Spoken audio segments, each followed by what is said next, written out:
샬롬! 오늘 우리에게 주시는 하나님의 말씀은 야고보서 4장 11절에서부터 12절까지의 말씀입니다.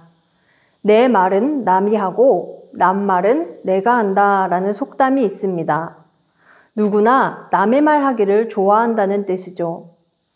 나 자신을 보기보다 상대를 보는 것이 훨씬 쉽습니다. 우리의 시선이 상대를 향하고 있기 때문입니다. 상대의 얼굴에 무엇이 묻어 있는지 보기 쉽고 상대의 행동이 얼마나 위험해 보이는지 알기 쉽습니다. 그래서 할 말이 많아지는 것 같아요. 그러나 예수님은 말씀하셨습니다. 마태복음 7장 3절에서 4절입니다. 어찌하여 형제의 눈 속에 있는 티는 보고 내 눈 속에 있는 들보는 깨닫지 못하느냐. 보라, 내 눈 속에 들보가 있는데 어찌하여 형제에게 말하기를 나로 내 눈 속에 있는 티를 빼게 하라 하겠느냐. 여기서 한 가지 질문을 드려보겠습니다. 성도님들은 얼마나 자주 거울을 보시나요? 문득 생각해보니 저 같은 경우에는 마스크가 생활화된 요즘 더욱이 거울을 보지 않더라고요. 그만큼 상대를 보는 시간이 많아졌습니다. 저 사람은? 이 사람은? 그러던 중 오늘 이 말씀을 읽게 되었습니다. 말씀을 전하는 자로서 마음에 찔림이 있었기에 설교문을 작성하려고 앉았다가 일어섰다가를 평소보다 자주 했습니다. 이처럼 우리 일상의 대화 가운데는 다른 사람에 관한 말이 늘 빠지지 않습니다. 어떤 때는 상대를 위해 염려하고 걱정하며 격려하고 사랑하는 말을 합니다. 그렇지만 어떤 때는 공격하고 비난하며 약점을 들춰내고 악한 일을 도모하는 말을 합니다.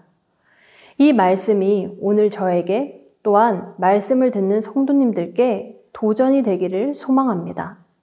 11절 말씀을 읽겠습니다. 형제들아 서로 비방하지 말라.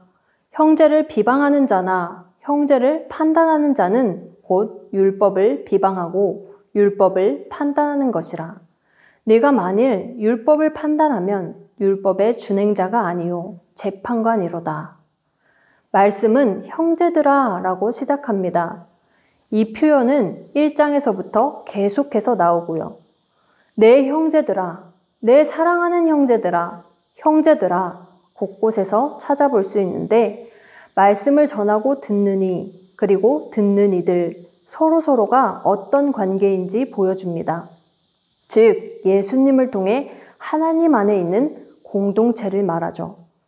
11절에서만 형제라는 단어를 3번이나 쓰면서 이 관계를 강조하고 있습니다. 그렇습니다. 우리는 모두 하나님 안에 있습니다. 이렇게 하나님 안에 있는 우리는 형제 자매로 불립니다. 하나님이 형제들을 향하여 자매들을 향하여 주신 명령은 사랑하라는 것이었습니다. 그런데 비방하거나 판단하는 것은 사랑하지 않음을 말해요.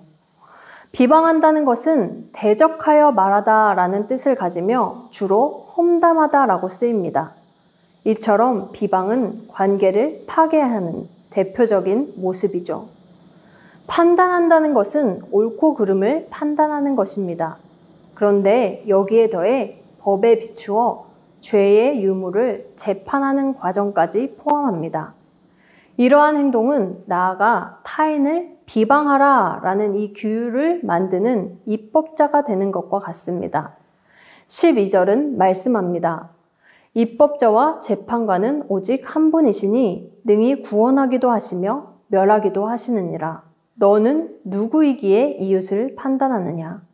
또 로마서 14장 10절 말씀입니다. 내가 어찌하여 내 형제를 비판하느냐. 어찌하여 내 형제를 업신여기느냐. 우리가 다 하나님의 심판대 앞에 서리라. 12절에 오직 한 분이라는 표현은 비견할 만한 다른 존재가 하나도 없음을 나타냅니다. 올바로 판단하실 수 있는 분은 오직 하나님 뿐이라는 것이죠. 진정한 재판관이 있다는 이 사실이 또한 우리에게 큰 힘이 됩니다.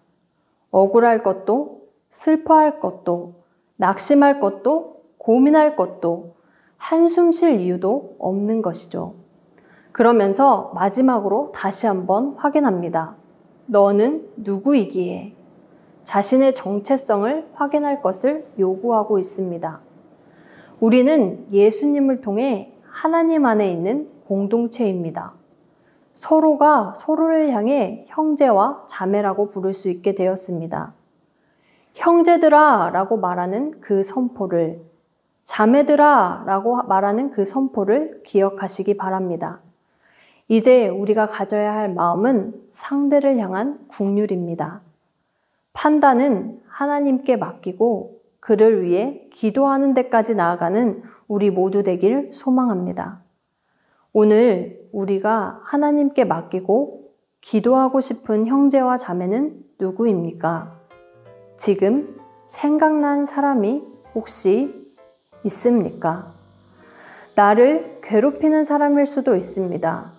나를 어렵게 하는 사람일 수도 있습니다.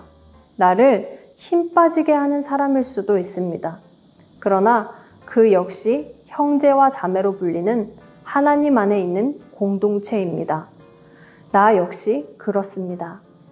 같은 입장인 것입니다. 저도 이제 기도를 시작하려 합니다. 순간순간 거울을 보려고 합니다. 서로가 서로에게 형제 자매가 되는 우리 모두가 되길 축복합니다. 아멘.